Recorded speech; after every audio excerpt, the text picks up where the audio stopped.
South Africa has the highest number of sexual assault cases in the world, and joining me today in studio is Ian Cameron and Rian Kutia from Afriforum, which is a civil rights organization, to speak on their national anti-rape campaign. Welcome. Thank you. I wanted to find out from you, so tell me more about these self-defense classes that you guys are doing as part of your anti-rape campaign. Well, first of all, from Afriforum's side, we've decided to start giving self-defense and self-awareness classes with Fortis Proactive Defense Solutions to give people ideas on how they can defend themselves and why they should be aware of what's going on around them.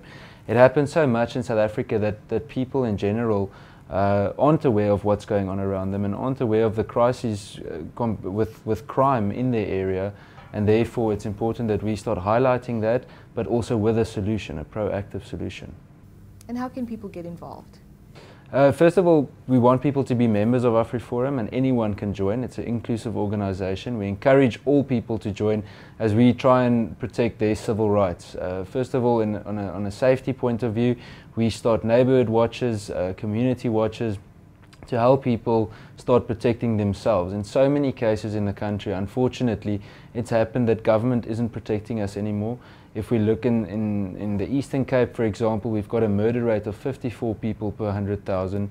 Western Cape second with a very, very high murder rate, and the world average is just 7 per 100,000. So it's a very worrying statistic to see it that way, and crime is on the increase again the past year if you go look at statistics, and therefore we encourage people, get involved in civil rights organizations so that you can get your voice heard, but also that you can get proactive ways of looking after yourself and as a community start fixing things yourself, for example, in a safety regard.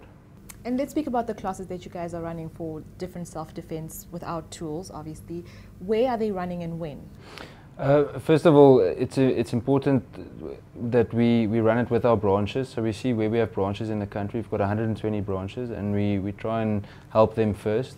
People need to be members with us, otherwise how do we fund it? So the members fund it themselves through being members with Afriforum.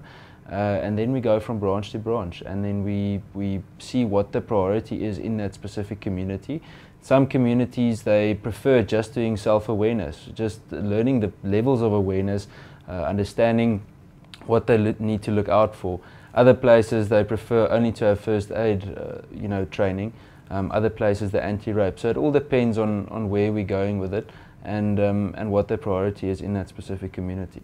And are the anti-rape classes only for women? Because that's the stigma that's attached to sexual violence, that it's only women are victims of the crime, or is everyone welcome to join in? Well, we had it the other day that a few men actually joined in as well, and it's quite funny, they were farmers that joined in.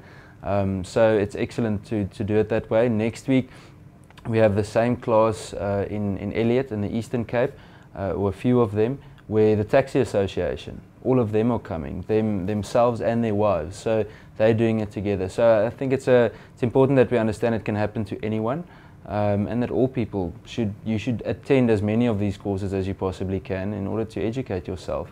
Yeah, I think it's very important.